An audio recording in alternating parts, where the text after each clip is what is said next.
Hai, jumpa lagi. Saat ini kita akan membahas tentang 1.4.A.6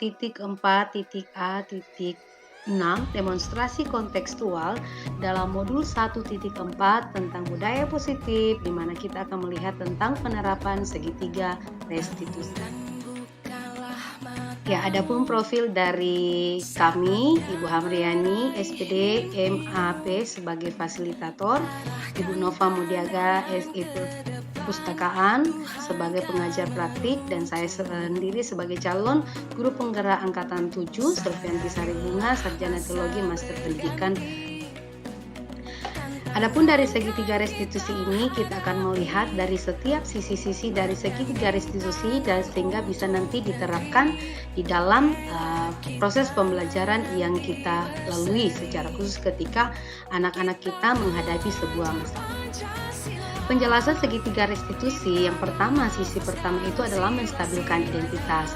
Pada bagian dasar segitiga ini merupakan langkah pertama untuk menstabilkan identitas, bertujuan supaya bisa mengubah orang yang merasa gagal menjadi orang yang sukses. Kemudian sisi yang kedua, validasi tindakan yang salah. Artinya seorang guru akan bisa memenuhi kebutuhan dasar dari setiap anak-anak yang mengalami masalah atau dari sebuah tindakan, sehingga kita akan menemukan cara-cara lebih efektif untuk memenuhi kebutuhan tersebut. Dan sisi yang ketiga itu menanyakan keyakinan, dari mana setelah kita melakukan dua sisi tadi, kita bisa menanyakan keyakinan dari anak-anak yang menghadapi masalah atau dari tindakan-tindakan yang telah kita lihat dari langkah pertama dan langkah kedua untuk bisa melihat nilai-nilai mereka apa. Kita akan melihat tentang penerapan segitiga restitusi. Dalam hal ini akan dilihat dari skenario yang telah dibuat. Ada dua skenario yang telah dipaparkan di dalam materi ini.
Iya.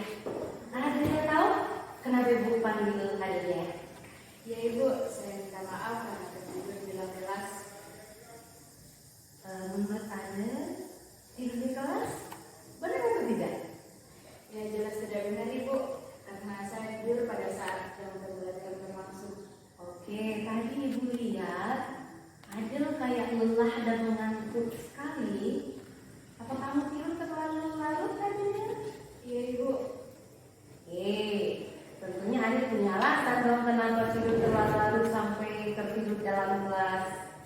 Iya Ibu, ini Bu, kemarin saya mengikuti kegiatan pramuka sampai sore dan malamnya saya berkumpul bersama teman-teman untuk merayakan hari ulang tahun salah satu teman kami Bu. Wow, luar biasa, ternyata Adel ini aktif ya di kegiatan ekstrakurikuler. Oke, Ibu paham bahwa berbagi sukacita itu dengan teman-teman itu baik, efeknya juga baik. Tapi apakah tindakan tadi sesuai dengan prinsip atau keyakinan kelas kita, Adelia? Ya tidaklah Bu, tidak sesuai dengan keyakinan kelas kita Ibu. Oke, terima kasih Adel. Kira-kira keyakinan kelas mana yang tidak sesuai dengan tindakan Adelia tadi? Saya tidak disiplin dan bertanggung jawab Ibu. Nah, sekarang apa sih yang akan kamu lakukan untuk memperbaiki tindakan kamu tadi? Saya akan mengatur waktu saya dengan baik Ibu dan mengatur jam tidur saya supaya besoknya di jam belajar saya tidak mengantuk dan tertidur lagi di dalam kelas itu. Wah, luar biasa, bagus sekali. Berarti kamu akan menjadi anak yang mau disiplin dan bertanggung jawab ya, seperti keyakinan kelas kita. Nah, menurut Adelia bagaimana sih rasanya menjadi anak yang disiplin dan bertanggung jawab? Ya senang Bu, nanti tidak akan ada